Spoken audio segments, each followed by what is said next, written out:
So how do we sell? What is selling, and what is the right way to go about selling? Those are some very important questions that sales managers and owners of sales organizations have been asking for years. Is there one thing you can do to ensure your success in selling? And the answer is yes, there is. Okay, today we're going to look at something that was originally developed by Simon Sinek. He's a great,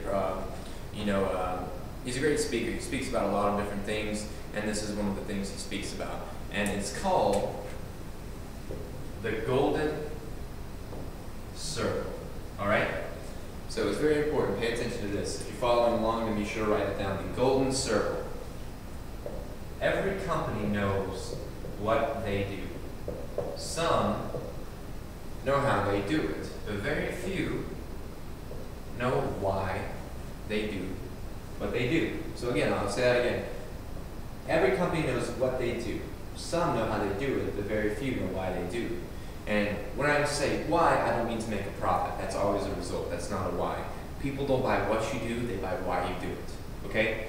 So most companies communicate one way, from the outside in. Okay, they communicate from the what to the why. All right, that's how a lot of unsuccessful companies communicate. So how does a successful company communicate? Well, it's found in our biology, not our psychology, as Simon Sinek will tell you, but in our biology. Because if you take a cross-section of the human brain and you cut it in half, you're going to actually see that it looks similar to this right here. Okay? And the reason it looks similar is very simple. You have your outer part of the brain, which is the neocortex, right? And this part of the brain actually controls or actually processes language, information, things like that. However, it does not control decision making. It does not give you gut feelings, and it cannot control any of your decisions for you. Well, this part of the brain here, the innermost part of the brain, is called, you have to forgive me if I'm spelling this wrong, the limbic brain. Now the limbic brain controls your decision making. It controls action. Now here's the funny part. It has no capacity for language, communication, information, things like that. It has no capacity for that whatsoever. All right? So how do we communicate to the part of the brain that directly influences action, that directly influences decision making? How do we do that?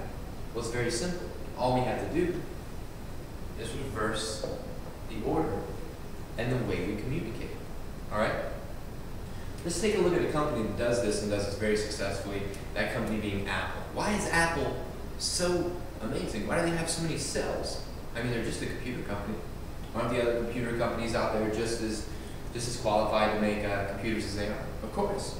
So why do we love Apple so much? Why do people wait in line 6 hours to buy a new iPhone when they can walk into the store and buy it off the shelf the next day? Well, it's the way they communicate. All right? They don't communicate from the outside in, they communicate from the inside out. People don't buy what you do, they buy why you do it. If Apple communicated the wrong way, a marketing message from them might sound like this. We make great computers. Our computers are beautifully designed, crafted, user-friendly, easy to use. Want to buy one? And you may, some might, but that's not how Apple communicates. The way Apple communicates is in the reverse. They start with a why, all right? They start with a belief, and then they work their way out. Here's how a message from Apple really sounds. In everything we do, we believe in challenging the status quo. We believe in thinking differently. We do that by making computers that are easy to use, beautifully crafted, user-friendly. We just happen to make great computers. See, now you want to buy a computer from me. Completely different approach, completely different marketing aspect, okay? All they did was reverse the order. I really highly recommend you watch Simon Sinek Start With Why. He goes into much more detail about this and can explain things in a greater aspect than I can. So, again, they communicate from the inside out. They start with why. They start with their belief. They start with, how they're so innovative. They start with how they want to think differently, how they want to be outside the box. cause. And if you're that type of person, you need to join their cause. So how do we communicate like that in the security industry? How do we communicate like that to customers when we're at their door pitching? How do we communicate a message like that in a short amount of time that we have? Well, it's simple. We hear we hear objections every day of our life when we go out with security sales. We hear objections every single day. It's how we respond to them that can either A, influence decision making from the customer as to buy, or B, we just talk to their neocortex. Some will buy and some won't. So how do we give them that gut feeling that this is a good decision? How do we push them to make the sell without being overbearing, pushy, and making them hate us? How do we do that? Well, it's simple. We communicate from the inside out. We start with why. So let's say, for example, a customer tells me I'm not interested. Well, I could say, well, I understand you're not interested in the security system, but this isn't just a security system. This is a virtual security guard. This is a life safety system. This can protect you from fire, medical, and burglary. So it's not just burglary. I understand you're not interested in security, but it's much more than that. Let's take just a few minutes. I'll sit down with you, and we'll kind of go from there. So that's one way you can approach an objection for I'm not interested. Talk about the product, all right? But when you do that, you're again marketing, selling from the outside in. So how do we sell from the inside out? Well, we try to portray an emotion. By portraying an emotion, we're immediately talking to the limbic brain, the part of the brain that controls decision making. So here's how a response to that should sound. So they tell me I'm not interested. Here's what I would say. Look, I understand how you feel. A lot of people have felt that way before, but what they found is, what I'm about to go over with you is really help them see the value in this. I'm going to go into a personal story with you right now. And by the way, guys, this is a true story. My brother had 2 kids. Marcus Tyler Powell, who was 4, and Colby Dylan Powell, who was 2. I begged him to get an ADT system. He was a big Georgia macho guy. He didn't need a system. He wasn't interested either. Well, one morning his kids got a broom, popped the latch on the door, snuck out the front door. They jumped in the neighbor's pool, and we lost them both in one day. Now, I can't say for 100% certainty if he had an ADT system, something tragic like that wouldn't still happen. But I can definitely, state that the chances of that not happening, if he had that, are greatly higher. It would increase substantially. So what I'm trying to tell you is that, look, tragedies happen every day. To you, to your family, to me. You never know who will be next. But tragedies happen every day. And if my brother had a time machine, he'd go back in time and he'd listen to me. He'd get this. Well, unfortunately, time machines don't exist. But today, I could be your time machine. Totally different. That's totally different. That's how you should market this. That's what's going to separate someone from who does 3-4 sales a week to 10-15 sales a week. That's what's going to be the driving difference. That's going to be the force to be reckoned with. Talking to the limbic brain. Okay? So you want to try to, involve emotion when you're responding to these objections.